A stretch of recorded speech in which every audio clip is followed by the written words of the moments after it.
দেখলেন তো ভিডিওটা। দুবরাজপুরের রাস্তায় যেন হঠাৎ করেই শুরু হয়ে গিয়েছিল লাইভ অ্যাকশন কমেডি। তবে এই সিনেমায় হিরো নেই, আছে ক্ষুব্ধ জনতা। আর ভিলেনের চরিত্রে স্থানীয় তৃণমূল কাউন্সিলর ও তার ঘনিষ্ঠদের বিরুদ্ধে উঠল কাটমানি কেলেঙ্কারির অভিযোগ। তার রেজাল্ট, জামা খুলে দৌড়, স্যান্ডো গেঞ্জি পর্যন্ত ছিঁড়ে দিয়েছে, চটি হাতে জনতার ধাওয়া, আর গোটা এলাকায় টাকা ফেরত চাই স্লোগান। কি অবস্থাটাই না ভাবুন একবার এই তৃণমূল কাউন্সিলরের। ঘটনার ভিডিও এখন এলাকায় মোবাইল থেকে মোবাইলে ঘুরছে। কেউ বলছেন এ তো একদম WWE বাংলা ভার্সন, কেউ আবার বলছেন এটা জনগণের EMI রিকভারি এজেন্সি। কারণ অভিযোগটা এমনই ভয়ঙ্কর।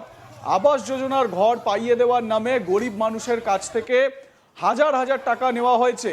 কারো কাছ থেকে 10,000, কারো কাছ থেকে আবার 15,000, কেউ আবার 30,000 টাকা পর্যন্ত দিয়েছেন বলে দাবি স্থানীয়দের। সবচেয়ে মজার ব্যাপার হলো, এতদিন যারা এলাকায় বুক ফুলিয়ে ঘুরতেন, এখন তাদের টিকিটাও দেখা যাচ্ছে না। বিজেপি সরকার ক্ষমতায় আসার পর থেকেই নাকি অনেক নেতা এমনভাবে গা ঢাকা দিয়েছেন যেন সিআইডির নতুন সিজনের ভিলেন। এলাকার চায়ের দোকানে এখন একটাই আলোচনা, কাল পর্যন্ত যিনি 5টা বাইক নিয়ে ঘুরতেন, এখন তিনি নাকি গলির মোড়ে বেরোতেও ভয় পাচ্ছেন। স্থানীয়দের অভিযোগ, আবাসের ঘর পাইয়ে দেওয়ার নামে দীর্ঘদিন ধরে গরিব মানুষকে বোকা বানানো হয়েছে। গ্রামের এক বৃদ্ধ বলছিলেন, আমার ঘর হয়নি, কিন্তু নেতার বাড়ির বারান্দা বড় হয়ে গিয়েছে। আর একজনের মন্তব্য, আমরা ভেবেছিলাম সরকার ঘর দেবে, পরে বুঝলাম আগে কাউন্সিলরের পকেট ভরাতে হবে। ঘটনার দিন সকাল থেকে এলাকায় চাপা উত্তেজনা ছিল, মানুষ ক্ষোভে ফুঁসছিলেন, কারণ এতদিন ভয় ছিল। অভিযোগ, ভোটের আগে ও পরে হুমকি চলত নিয়মিত। স্থানীয় এক বিজেপি নেতার দাবি, 4 তারিখের পর দেখে নেওয়ার হুমকি দিয়েছিলেন কাউন্সিলর ও তার দলবল। কিন্তু রাজ্যের রাজনৈতিক হাওয়া বদলাতেই সেই ভয় যেন উধাও। মানুষ এবার সরাসরি জবাব দিতে নেমে পড়লেন। দেখুন এই ভিডিওটা আর একবার।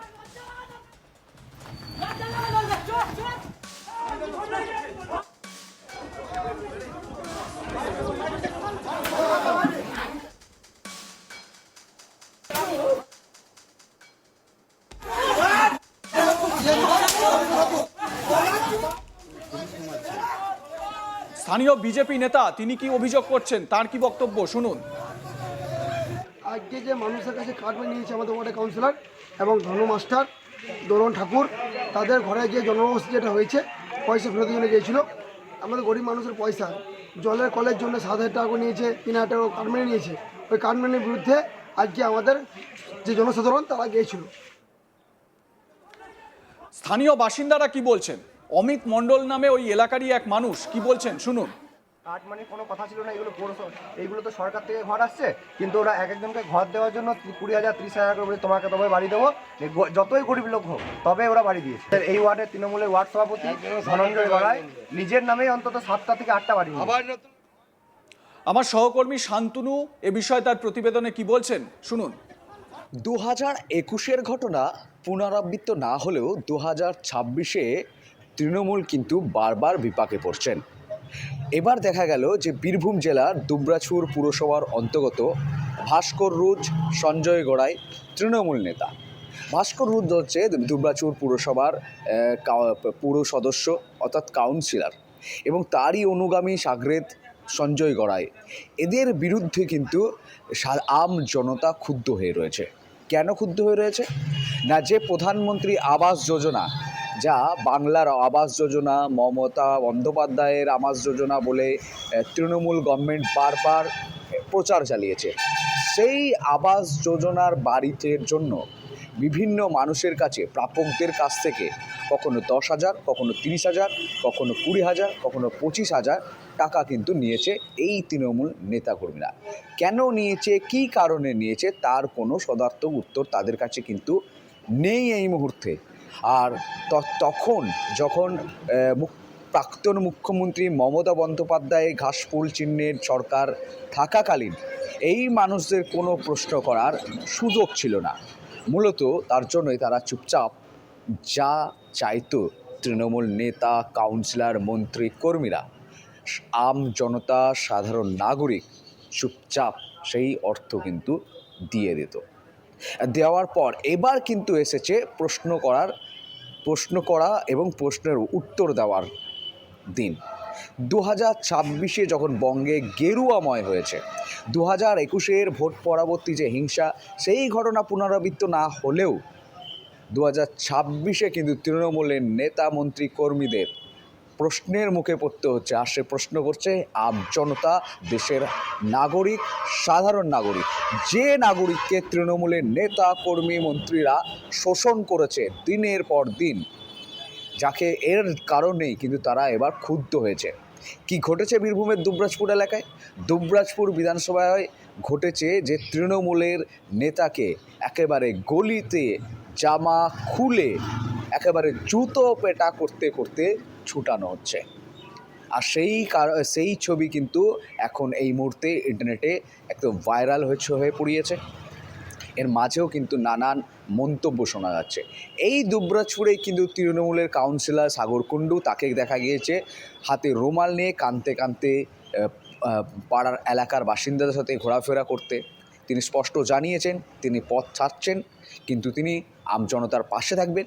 এমনও কিছু চিত্র উঠে এসেছে যেখানে দেখা গিয়েছে যে সাগর কুণ্ডুর জন্য বয়স্ক মহিলারা চোখে জল এসেছে। কিন্তু এই যে দুবরাজপুরে পুরসভার আবারও এক কাউন্সিলরের সাগরেদ, তারকে কিন্তু এই যে ছবিতে দেখা যাচ্ছে সেই ব্যক্তিকে যখন মারধর করা হচ্ছে, কিন্তু তখন কোনোভাবেই কোনো মানুষের কিন্তু না মায়া হচ্ছে না দয়া হচ্ছে। তার কারণ হচ্ছে একটাই, এই তৃণমূলের সাগরেদরা, তৃণমূলের এই নেতা কর্মীরা আম জনতাকে, সাধারণ নাগরিককে ভীষণভাবে, ব্যাপকভাবে হেনস্থা করেছে, হুমকি দিয়েছে। সেই রোষ কিন্তু এবার একেবারে জমানো ছিল। সেই জমানো রোষ কিন্তু আর মানুষের হাতে জুতো এবং সেই জুতো দিয়ে পিটিয়ে তাদের যে রোষের কারণ, সেই রোষ কিন্তু উঠেছে। তো রীতিমতো সঙ্গে সঙ্গে দেখা গিয়েছে যে 2021-এ যে প্রাক্তন মুখ্যমন্ত্রী মমতা বন্দ্যোপাধ্যায়ের যে পুলিশ, সেই পুলিশ সাধারণ কর্মীদের ছোট্ট ঘটনার অভিযোগ কিন্তু নিতেন না।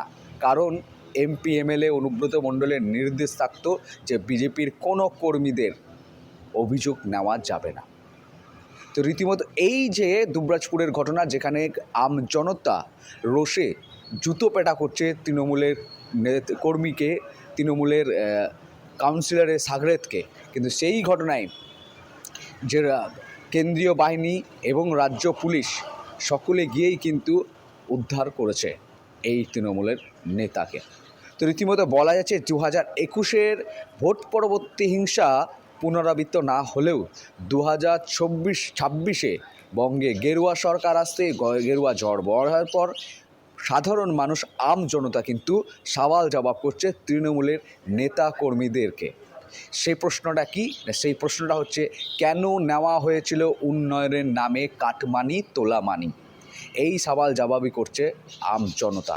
আবাস যোজনা নিয়ে রাজ্য জুড়ে বাংলার বিভিন্ন প্রান্তে ঘুরলে সাধারণ মানুষের মুখে শোনা যাবে যে প্রত্যেক এলাকায় প্রত্যেক তৃণমূল নেতারা কিন্তু আম জনতার বাড়ি করার জন্য, কেউ তিরপল খাটিয়ে এখনও বাড়ি কমপ্লিট হয়নি, কেউ তিরপল খাটিয়ে রয়েছে, কেউ কষ্টের সাথে দিন কাটাচ্ছে, তাদের কাছ থেকে কখনো 25,000, কখনো 30,000 এই টাকা কিন্তু তারা বারবার নিয়েছে।